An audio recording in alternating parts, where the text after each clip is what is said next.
And let's go back to the regional review. Professor Richard Tyndall said, many of us in the academic world have debunked the myth about amalgamations saving money for decades. Andrew Sankton, Robert Bish, Harry Kitchen, Wendell Cox, and Michael Keating, among others, have all explained why amalgamations don't save money. Now, this all came from Bill 5. Bill 5 was last August, and the first part of it was to deal with the Toronto City Council and precipitously cut it almost in half in the middle of the municipal election. And that's done, and the Court of Appeal has upheld it on a vote of 3-2. And so we have to move on, I think. Although, who knows, I suppose when the Court of Appeal is split 3-2, maybe Toronto's tempted to go to the Supreme Court.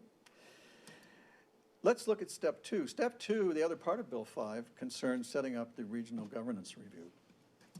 And that was supposed to, so that was announced in January, and 2 gentlemen were hired to be advisors, and their job was to go out and consult. And the first thing they did was they announced in January that there wasn't enough time to get it all done by June and have the entire consulting regime that the ministry had laid out on its website. They had first laid out that they would come and interview each of the mayors of the 82 municipalities under the gun, and then they would come back and they would interview the councils. And they announced in January that they weren't going to be able to do that. They were cutting the come back and talk to the councils. And so there was a truncated consultation program. And then, in response to protest, they extended it. And so they started, the very first heads of council or mayors that they interviewed were on February 4th, right here in Halton. They interviewed Chair Carr and the 4 mayors of Halton's local municipalities. And then they came back in June for the very last consultation. And that was not a consult councils. Instead, it was a let the public tell them what they thought. And so you had WeLoveOakville.org, the organization created by our residents associations to put in what their opinion is. We had them, and we had one brave counselor, Councillor Adams, who showed up to delegate to them. And for me, Councillor Adams, you may not have found this to be the standout moment, but I thought the standout moment was when they said, rather excitedly, rather happily, we found a study that shows that amalgamations work. And so we got one against all the rest. And they were not so helpful as to identify it so that anybody could review it and critique it. And that takes me to my interview with them on February 4th. They had given us some prepared questions, and I wrote down my answers in a paper and gave it to them at the start. And I also handed them a study by the Fraser Institute, Debunking Amalgamations.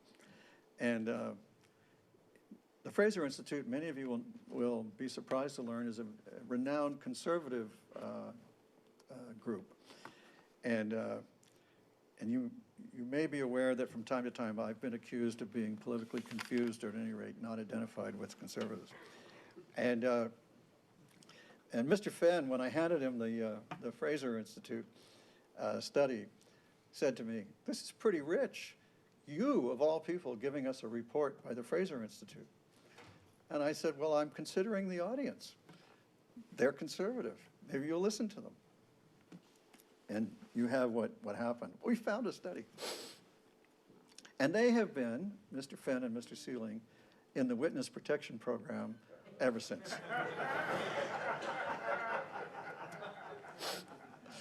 Now, let's talk about outright amalgamation in case you don't have, well, let's just see. Here's my pithiest brief on outright amalgamation. I believe that would constitute a loss of local identity, and I believe that local identity is a crucial part of community engagement, and I believe that community engagement is the heart and soul and backbone and brain of community health, and it's the reason why Oakville is Oakville. And you lose that, and you start turning Oakville into just another place. That's my view on that. And I also believe that the Oakville brand has a certain value that's reflected in your property. I was on the road, coming back from a conference, with a mayor and a chief of staff of another city who I'm going to try to not name. And my chief of staff and I were in the car, and one of the other gentlemen said, Rob, what would happen if Oakville and Burlington merged and were called Oakville? Do you think Burlington would go up, Burlington house prices would go up 10%? And I laughed and I said, no, it'd be 20. So, you know, I confess I'm not a real estate appraiser, and I was really trying to just crack wise, but, you know, I think the anecdote proves the point. And the other thing that happens when an outright amalgamation is you have to standardize services. The two special advisors argued with me vociferously, strenuously, I think is the word, about how important it would be to regionalize fire and transit. And I said, well, okay, if you do that, fire and transit will be much more expensive, and that will raise taxes. And I thought you were conservatives. And they said, how could it possibly raise taxes? Instead of 4 fire chiefs, you'd only have 1. I said, yes, but you'd have 3 new deputy chiefs. That's how it goes every time you've done amalgamation in the past. So there's no savings there. And if there were, it's minuscule compared to standardizing service. We have 220 firefighters or so. We have more, all of our firefighters are professional firefighters. We have more stations, we have more trucks. We have a fire safety, we have a fire training campus where we train our firefighters to the highest degree. Our neighbors in Halton all have, to one degree or another, partly volunteer fire departments. And the result is that we have a much higher standard of fire protection and lower fire insurance, and that's good for homes and businesses. So, and on transit, I said, gee, Oakville has 100 buses and a grid system. You can not only go in and out of the GO stations, but you also can go back and forth across town and up and down north and south in town. And Burlington, speaking in round numbers, they got 50 buses, and they're just a radial system going in and out of their GO stations. And in Milton, they've got 2 loops, and last time I looked, about 8 buses. And in Halton Hills, they don't even believe in buses. And so if you're going to extend, you know, if you're going to regionalize transit, are you going to take transit away from Oakville? Or are you going to raise everybody up to Oakville's standard? And they said, oh, they didn't know this. And they said, oh, well, that would be a problem. Well, we could keep the service level the same in each area and area rate it. Now, area rate is a special term that means you pay a different tax depending on where you live. So you would have a transit tax, and it'd be this much if you don't have very much service, and it'd be more if you're in Oakville, and so on. To which I replied, well, then what would be the point of regionalization? All right, maybe you don't see it that way, but oh, maybe you do. So the other possibility that they also broached was, well, maybe we'll leave the organization alone, but we'll just move those services up. And that brings you, as I just said, to the same place. And then the other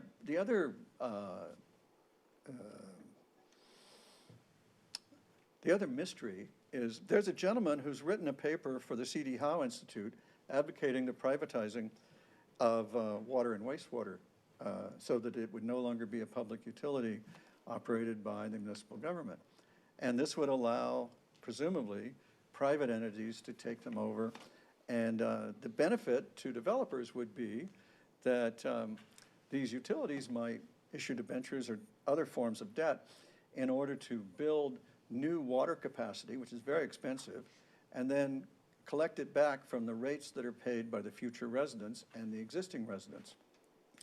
And the only thing wrong with that is that it would cost more to have water. There's a profit level that isn't in it now that you would have to be funding. But worse, in my view, is the utility is then taking the risk that the growth doesn't come. Because if you spend $1.5 billion on new water capacity, anticipating growth, and it doesn't show up, you, the taxpayer, are left holding the bag. And so I can see the clear advantage to getting the most expensive part of growth off of the costs that are charged to the developers, but I can't see the benefit to us. And so that's, I hope, an adequate explanation of the major things that are wrong with it. And now there's just one more little thing on regional review, and I hope that everybody will, this will be posted, this slideshow and these slides, and I recommend to you this, this coming quote from the Premier. In April, at a Chamber of Commerce event, Premier Doug Ford was asked about the regional review. Premier Ford promptly responded this way: "I really believe, and it goes back to my roots of being a councillor, we have to empower the cities and towns themselves. Nothing is worse," he said, "than the province, you know, dictating this, that, and the other thing. That's why we always say opt in or opt out. And that's what we're focusing on more. Let the communities decide." Wouldn't that be nice? So my comment follows, and that is, if we want Ontario's new government for the people to do what we the people want, it's up to us to let them know. The provincial government tracks correspondence on all issues, including amalgamation. The more emails they receive from the people of Oakville, the better informed this government for the people will be. And here I have to say, we are so rich in community engagement. We have so many active residents associations, many of whom I see leaders of here tonight. And together they've organized this WeLoveOakville.org group. And they've all contributed money to it in order to afford the lawn signs that you've seen all over town. And this is what they've achieved to date. More than 3,400 emails to the Premier, copy to me so I can keep count, protesting the idea of amalgamation. So, hats off to Oakville. And I'll just say that in the history of Oakville, there's never been 3,400 letters or emails about anything. A couple, 300 is the high water mark before this. So Oakville is fully engaged on this issue. I will just mention to any who are listening or watching and haven't participated in the We Love Oakville email campaign, there's about, I'd say, 65,000 households, 68,000 households, something like that in Oakville. And by any reckoning, that means that achieving 3,400, while it's an earth-shattering amount, there's room to grow that number. And it would be great if everybody would go to WeLoveOakville.org and consider those opportunities. So where is the regional review now? The legislature was suspended until October 28th. The original target was early summer. Earlier this year, they shifted to early fall, and they're now saying in August at the Association of Municipalities of Ontario conference that it would be before the end of the year. And the minister assured us in a speech he gave to the more than 2,000 mayors and councillors that gathered there to hear from him, he said he's made no decisions.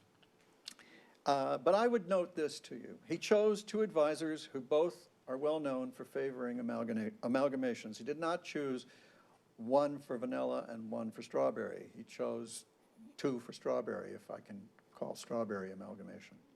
So that's not exactly what I would call a look at both sides of a question setup. And when he was speaking to us at the conference in August at AMO, and he said these words about how there's no decision been made and he hasn't seen the report and it's not going to be revealed till later near the end of the year, the slide behind him said that his goal was, as I quote here, strengthen regional government. Now, whatever that means, I have to leave to you to interpret, but anyway, those are the bits that I've seen, and I've duly reported them to you, and I urge you to consider what you might want to do about the matter. You have a say, and you should use it while you still have it.